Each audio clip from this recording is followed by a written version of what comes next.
స్థానిక గోరక్షపేటలో శ్రీ అభయ ఆంజనేయ స్వామి ఆలయంలో మంగళవారం హనుమత్ జయంతి వేడుకలు ఆలయ అభివృద్ధి కమిటీ గౌరవ అధ్యక్షులు అంబేద్కర్ నగర్ యూపీహెచ్సి చైర్మన్ చెల్లుబోయిన సూర్యనారాయణమూర్తి నాగమణి దంపతుల ఆధ్వర్యంలో ఘనంగా నిర్వహించారు.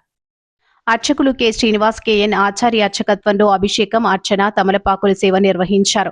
అనంతరం భక్తులకు ప్రసాద వితరణ జరిగింది. చెల్లుబోయిన సూర్యనారాయణమూర్తి మాట్లాడుతూ 1996లో రోడ్డు విస్తరణలో భాగంగా శ్రీ అభయ ఆంజనేయ స్వామి విగ్రహాన్ని తొలగించగా స్వామివారిని ఇక్కడ ప్రతిష్ఠించుకున్నారు. అప్పటి నుంచి సొంత నిధులతో ఆలయాన్ని అంచెలంచెలుగా అభివృద్ధి చేసుకుంటూ వస్తున్నారు. ఇక్కడే వాస్తు దుర్గా మందిరం శివాలయం నెలకొల్పాలని నిర్ణయించి స్థానిక పెద్దలతో కలిసి ఎమ్మెల్యే ఆదిరెడ్డి శ్రీనివాస్ కలవగా స్థానికులతో కమిటీ ఏర్పాటు చేసుకోవాలి సూచించారు. ఎమ్మెల్యే సూచనల మేరకు 36 మందితో కమిటీ ఏర్పాటు చేసుకుని స్థానిక పెద్దల సహకారంతో మందిర నిర్మాణానికి శ్రీకారం చుట్టామన్నారు. ఆలయ నిర్మాణ కమిటీ అధ్యక్షులు బి వీర్రాజు, కార్యదర్శి ఈతలపాటి రవికుమార్, కోశాధికారి Oleti Ramprasad, walkers yoga laughing club వ్యవస్థాపకులు పామర్తి గోపాలరావు, నొడగల సుధా కమిటీ సభ్యులు పాల్గొన్నారు.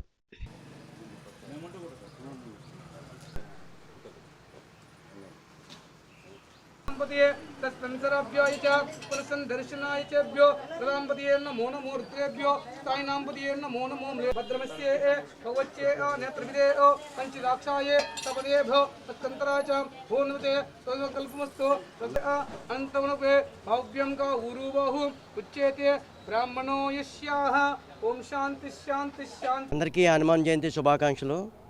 ఈ రోజున రాజమండ్రిలో ఉన్న గోరక్షపేట వాటర్ ట్యాంక్లో ఉన్న హనుమాన్ టెంపుల్ దగ్గర ఈ రోజున మనం ఉన్నాం. ప్రతి సంవత్సరంలాగే ఈ సంవత్సరంలో అభిషేకము, అర్చన, తమలపాకుల సేవ ఇవన్నీ జరగడం జరిగింది ఈ రోజున.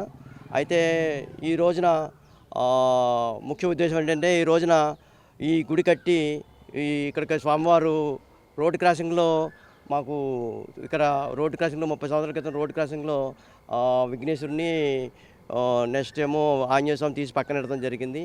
ఈ వార్డు రామకృష్ణ గారు అప్పుడు కార్పొరేషన్గా ఉన్నప్పుడు తీసుకొచ్చి ఇక్కడ పెట్టి కొంచెం కొంచెంగా దీన్ని అభివృద్ధి చేసుకుంటూ ఈ రోజున ఇంతవరకు తీసుకొచ్చాం.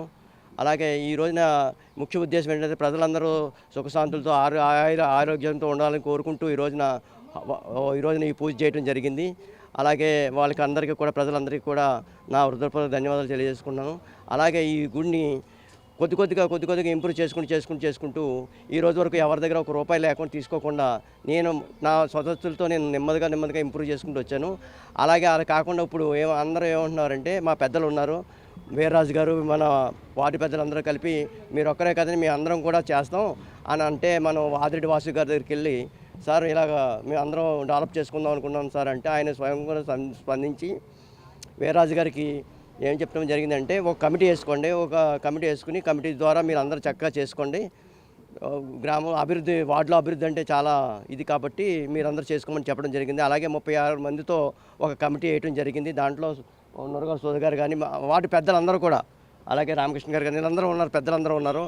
వీళ్ళందరి ద్వారా ఒక కమిటీ వేసాం. ఈ రోజున కమిటీ వేసి దీన్ని అభివృద్ధి ఎలా చేయాలని ఒక ప్లాన్ చేసుకుని ఇక్కడ శివాలయం నిర్మించడం జరుగుతుంది. అక్కడ అమ్మవారిని నిర్మించడం జరుగుతుంది. వచ్చే నెల కల్లా ఇది కంప్లీట్ చేసి పుష్కరాలకు ముందే మేము ఇదంతా చక్కగా తయారు చేసి పుష్కరాలకి మంచి గుడికి ఈ వార్డులో ఎక్కడ గుళ్ళు లేవు, మంచి గుడిని ఇక్కడ అభివృద్ధి చేస్తే మనకి అంత బాగుంటుంది అని చెప్పేసి సదుద్దేశంతో మా కమిటీ వారు అందరూ మాకు సహకరిస్తూ నేను కూడా కమిటీ వారు సహకరించుకుంటూ మేము చక్కగా ఈ గుడిని పునర్నిర్మాణం చేద్దామని అనుకుంటున్నాం. దీన్ని ఇంకా డెవలప్ చేస్తున్నాం. దానికి మీ అందరి సహకారం మాకు అందించవలసిందిగా కోరుతున్నాను. అలాగే ఆదిరెడ్డి వాసు గారికి మాకు ఇంత చక్కటి అవకాశం ఇచ్చినందుకు ఆయనకి నా కృతజ్ఞతలు తెలియజేసుకుంటున్నాను.